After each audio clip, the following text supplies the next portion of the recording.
j'espère que vous allez bien. Aujourd'hui, on va faire un gratin de pommes de terre que tout le monde va adorer.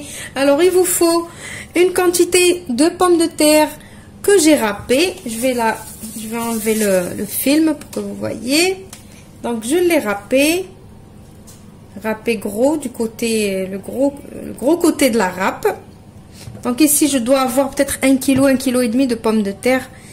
Il vous faut aussi des œufs. J'ai ici 4 œufs, mais je ne sais pas si je vais utiliser les 4. J'ai un oignon haché, de l'échalote hachée, de l'ail écrasé.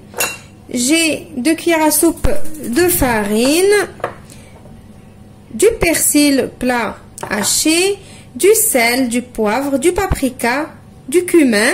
Et on aura besoin aussi de 2 cuillères à soupe d'huile. Voilà, on passe à notre recette. On va commencer par mettre l'oignon. Donc vous allez voir, il est très facile. Il ne va pas vous prendre beaucoup de temps. Juste le temps de préparer les ingrédients, c'est tout. Donc on met l'oignon, l'échalote avec l'ail.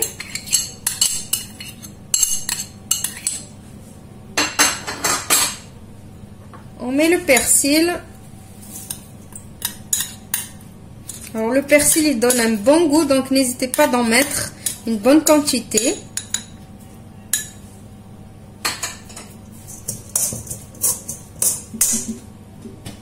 On va mettre 2 cuillères à soupe d'huile.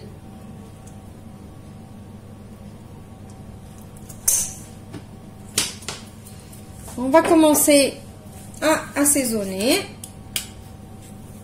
Ou plutôt, on ne va pas assaisonner maintenant, on va commencer à rajouter d'abord notre pomme de terre. Comme ça, on saura combien de quantité d'épices on aura besoin. Donc, pour les pommes de terre, il faut les essorer entre vos mains avant de les rajouter ici. Donc, moi, je les ai déjà essorées avant de commencer. Donc, il faut les essorer, comme ça, ils ne relâchent pas beaucoup d'eau dans le plat. C'est pour ça qu'on va rajouter les 2 cuillères à soupe de farine tout à l'heure. Pour que s'il y a de l'eau, mais bien évidemment, il va y avoir un petit peu d'eau avec l'oignon aussi. Donc du coup, la farine, son rôle, c'est d'absorber tout l'eau. Donc je rajoute les pommes de terre et au fur et à mesure, vous voyez, j'essore encore. Donc maintenant, je commence à assaisonner. Je mets le sel,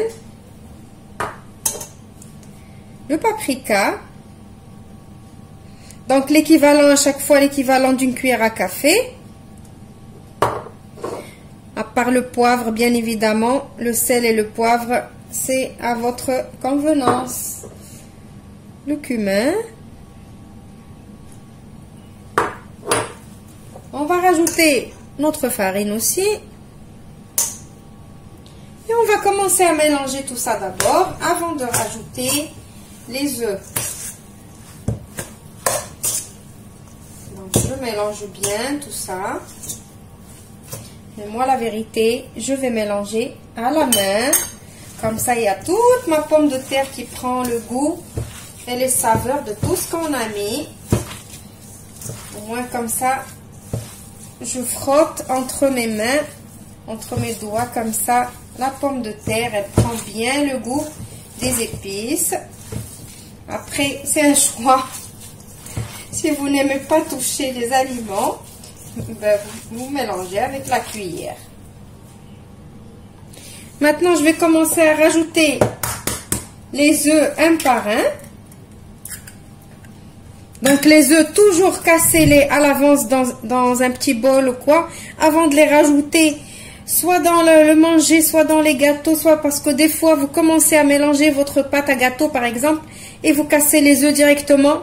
Et voilà, malheur arrive, c'est que l'œuf, il est pourri, malgré qu'il y a les dates, malgré tout, on peut tomber sur un œuf qui est pourri. Donc, il vaut mieux faire comme ça. Donc, c'était la petite minute conseil. Donc, je mets un œuf. Et je vois très bien qu'un œuf, ça ne sera pas suffisant. Je rajoute le deuxième.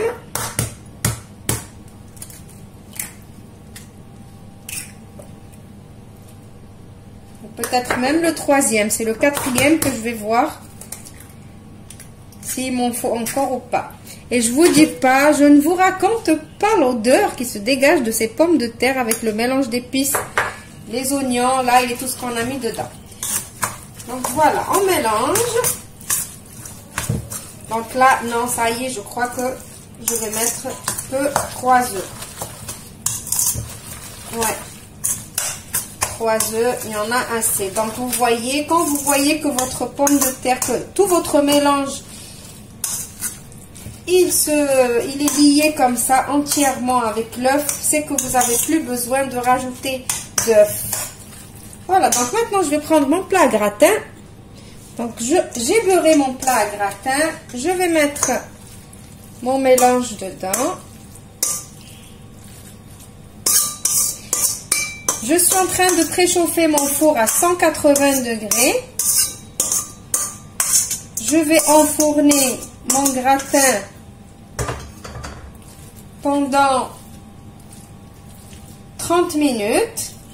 Après les 30 minutes, je vais le sortir et mettre du fromage râpé par-dessus. C'est facultatif le fromage râpé. Hein. Si vous voulez rajouter le fromage râpé, vous faites comme moi. Après 30 minutes de cuisson, on le sort, on rajoute du fromage râpé et après on remet pendant 10 minutes. Si vous ne voulez pas rajouter le fromage, vous le laissez cuire pendant 40 minutes ou jusqu'à ce qu'il devienne bien gratiné. Voilà, j'ai bien égalisé. Voilà. Voilà, donc je vous retrouve juste après pour le résultat final.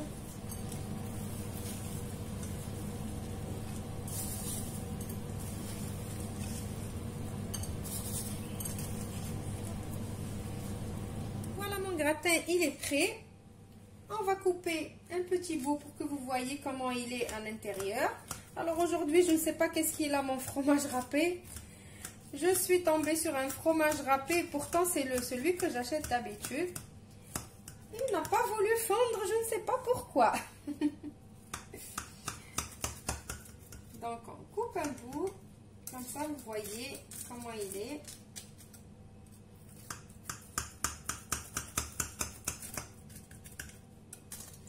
Ça croustille.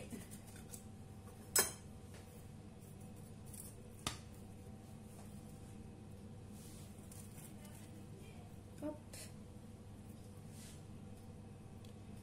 Voilà.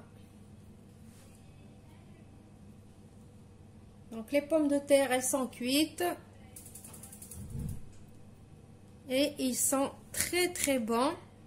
Moi, en général, je le présente avec un petit bout de poisson ou une petite escalope de veau ou de dinde ou de blanc de poulet avec une toute petite sauce tomate par-dessus. C'est excellent.